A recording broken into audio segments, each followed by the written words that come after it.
Assalamualaikum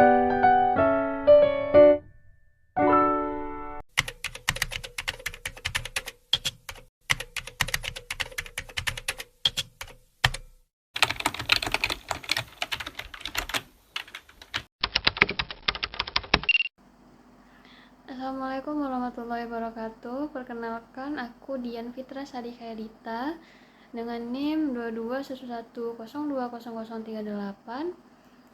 Di video ini aku akan menjelaskan tentang ISIS dan OKI. Selamat menyaksikan.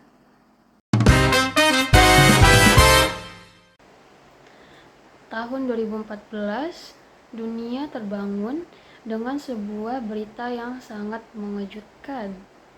Sebuah kelompok militan yang tadinya dianggap remeh, tiba-tiba menguasai suatu wilayah. Bukan hanya memasang bom di pinggir jalan, mereka memegang kendali di kota-kota besar tersebut, mengoperasikan ladang minyak, bahkan mencetak mata uang mereka sendiri. Mereka menyebut diri mereka dengan Islamic State. Namun, bagi dunia, mereka adalah ISIS, sebuah fenomena yang mengubah wajah terorisme modern menjadi sesuatu yang lebih canggih, jauh lebih kaya, dan jauh lebih brutal. Bagaimana mungkin sebuah kelompok teror bisa bertransformasi menjadi sebuah negara? Untuk memahami ISIS, kita harus kembali ke tahun 2003, saat invasi Amerika ke Irak yang menyebabkan sebuah kekosongan kekuasaan. Di tengah kekacauan itu, muncul seorang pria bernama Abu Musab al-Zarqawi yang mendirikan kelompok bernama Al-Qaeda in Iraq. Zarqawi dikenal sangat brutal. Ia terlalu sering menargetkan sesama muslim, terutama kaum Syiah. Zarqawi tewas pada tahun 2006, namun benih-benih ekstremisme sudah tertanam. Pada tahun 2013, perang saudara pecah. Disinilah Abu Bakar al-Baghdadi, pemimpin baru kelompok ini, melihat peluang. Ia mengirim anak buahnya ke Suriah, menyerap milisi-milisi kecil, dan secara resmi memisahkan diri dari Al-Qaeda. Maka lahirlah ISIS, Islamic State of Iraq and Syria. Inilah yang membuat ISIS unik. Mereka tidak bersembunyi di gua, mereka menduduki kantor gubernur. Di kota Mosul dan Raqqa, ISIS membangun apa yang mereka sebut dengan kekhalifahan. Mereka memiliki birokrasi yang sangat rapi yang disebut dengan diwan. Ada Diwan Arjun untuk militer, Diwan Al-Hisbah untuk polisi moral, bahkan Departemen Pendidikan untuk mengatur kurikulum sekolah. Namun, dari mana mereka bisa memiliki uang? ISIS adalah kelompok teror terkaya dalam sejarah. Pada puncaknya, mereka bisa meraup jutaan dolar per hari yang mereka dapatkan dari minyak. Mereka menguasai ladang minyak dan menjualnya melalui pasar gelap. Kedua, pajak paksa. Setiap warga di wilayah mereka wajib membayar pajak bisnis. Yang ketiga, penjarahan. Mereka merampok bank sentral Mosul dan menjual artefak kuno bersejarah ke kolektor internasional. ISIS bukan sekedar militan, mereka adalah kartel ekonomi raksasa. Apa yang membuat pengikut ISIS rela mati? Ada 3 pemikiran utama yang menjadi mesin penggerak mereka. Yang pertama, takfiri. Ini adalah inti dari pemikiran mereka. ISIS menggunakan konsep takfir untuk mengeluarkan orang lain dari Islam. Bagi mereka, siapapun yang tidak berbaiat kepada khalifah mereka dianggap murtad dan boleh dibunuh. Inilah alasan mengapa korban terbesar ISIS justru adalah umat muslim sendiri. Yang kedua, manhaj nabawi. ISIS mengklaim bahwa merekalah satu-satunya kelompok yang mengikuti metode Nabi secara murni. Mereka menolak demokrasi, nasionalisme, dan perbatasan negara. Bagi mereka hanya ada dua wilayah, yaitu Darul Islam dan Darul Harb. Yang ketiga, eskatologi. ISIS sangat terobsesi dengan nubuat pada akhir zaman. Mereka memilih kota Dabiq di Suriah sebagai pusat propaganda karena keyakinan kuno bahwa di sanalah pertempuran terakhir antara umat muslim dan Romawi akan terjadi. Lewat media sosial, mereka menyebarkan narasi yang memamerkan kehidupan yang damai di bawah syariat untuk menarik para pemuda yang merasa terasing di negara asalnya. Ribuan orang dari Eropa, Asia, hingga Amerika berangkat ke Suriah karena termakan janji palsu ini. Namun di sisi lain, mereka menggunakan branding kekejaman, eksekusi publik direkam dengan kualitas sinematik untuk menakut-nakuti musuh agar menyerah tanpa perlawanan. Strategi ini disebut management of savagery, mengolah kebiadaban untuk menciptakan ketertiban melalui rasa takut yang luar biasa. Di balik perdebatan tentang wilayah dan ideologi, ada harga yang sangat mahal yang harus dibayar oleh manusia. ISIS tidak hanya menghancurkan bangunan, mereka juga menghancurkan kehidupan, keluarga, dan masa depan jutaan orang. Korban sipil dan kekejaman yang tak terbayangkan. Selama kekuasaannya, ISIS selalu melakukan pelanggaran HAM berat yang sistematis. Kelompok minoritas menjadi target utama. Salah satu tragedi paling kelam adalah genosida terhadap etnis Yazidi di Sinjar. Ribuan pria dieksekusi, sementara ribuan perempuan dan anak-anak diculik untuk dijadikan budak.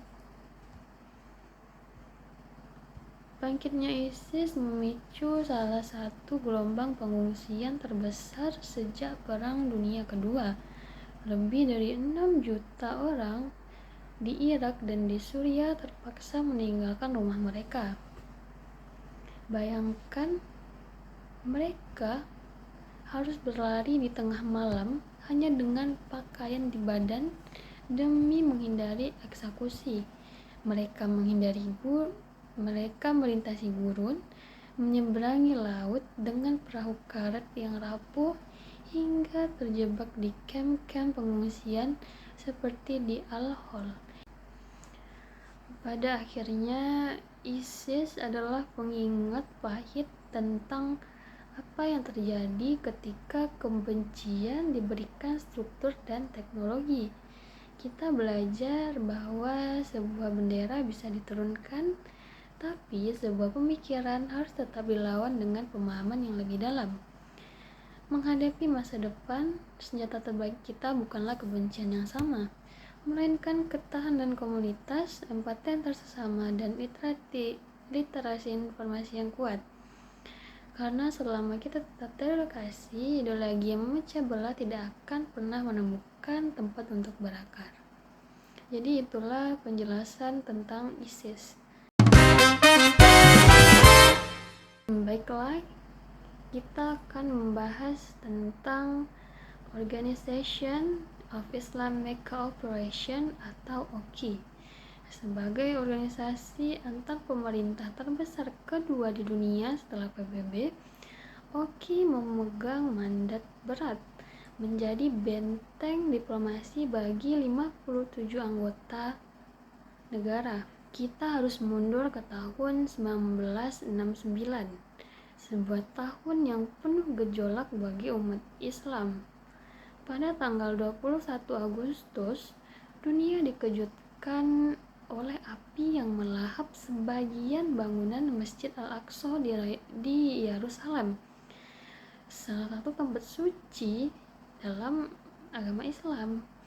Pelakunya adalah seorang ekstremis asal Australia bernama Dennis Michael Rohan. Pembakaran ini bukan hanya menghancurkan mimbar bersejarah Nuruddin Zanki, tapi juga membakar perasaan umat muslim di seluruh dunia. Gelombang protes meledak di mana-mana. Namun, di balik kemarahan itu muncul sebuah kesadaran besar. Umat muslim tidak bisa lagi hanya bereaksi secara emosional. Mereka butuh wadah politik yang legal dan terorganisir. Maka, pada tanggal 25 September 1969, para pemimpin dari 24 negara muslim berkumpul di Rabat, Maroko. Di sanalah sebuah perjanjian kolektif diikrarkan. Oki resmi berdiri. Mereka bertekad bahwa kehormatan tempat suci dan martabat umat tidak boleh lagi diinjak-injak tanpa perlawanan diplomatik. Seiring berjalannya waktu, peran Oki meluas. Oki bukan lagi sekedar penjaga tempat suci, tapi menjadi pengacara bagi dunia Islam di kancah global. Ada 3 misi utama yang selalu diperjuangkan. Yang pertama, isu Palestina. Bagi Oki, Palestina adalah jantung dari organisasi ini. Oki terus bergerak di forum-forum PBB untuk menekan komunitas internasional agar mengakui kemerdekaan Palestina dengan Yerusalem Timur sebagai ibu kotanya. Kedua, melawan Islamofobia.